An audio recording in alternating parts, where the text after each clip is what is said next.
మన బత్తుల సిద్ధేశ్వరన్న గారికి, అదేవిధంగా తెలంగాణ బీసీ సంక్షేమ సంఘం అధ్యక్షులు మేకపోతుల నరేంద్ర గౌడ్ గారికి, సాయి నరేంద్రన్న గారికి అందరికీ ధన్యవాదాలు తెలుపుతా ఉన్నాం.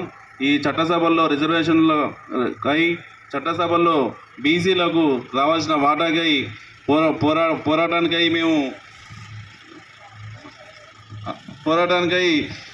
మహబూబ్నగర్ జిల్లా నుంచి వెళ్ళి మిర్గాన్పల్లి నుంచి వెళ్ళి ఈ 210 కిలోమీటర్లు పాదయాత్ర చేసుకుంటూ ఈరోజు పొడిచేడు గ్రామానికి రావడం జరిగింది.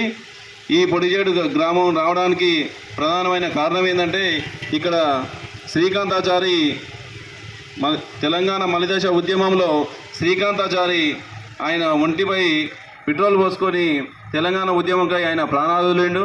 ఆ ప్రాణ త్యాగానికి ఎలాంటి విలువ లేకుండా తెలంగాణ వచ్చింది, కానీ ఎలాంటి విలువ లేకుండా వాళ్ళ తల్లిదండ్రులు కనీసం ఈ గత గవర్నమెంట్ గౌరవించకుండా, ఎలాంటి పదవులు ఇచ్చకుండా వాళ్ళని ఒక రకంగా హింసించిందని చెప్పాలి. వాళ్ళు ఏదేమైనా మనం అడుక్కున్నాం కాదు, ఏదేమైనా వాళ్ళ దగ్గరికి గుంజుకునే సాహసం చేయాలి తప్ప వాళ్ళకు ఓటు అనే ఆయుధంతో వాళ్ళని వచ్చిన అగ్రవర్ణ పార్టీలని వెనక్కొట్టి మనం ముందుకు పోవాల్సిన అవసరం ఉందని తెలియజేస్తూ ముస్తున్నాం.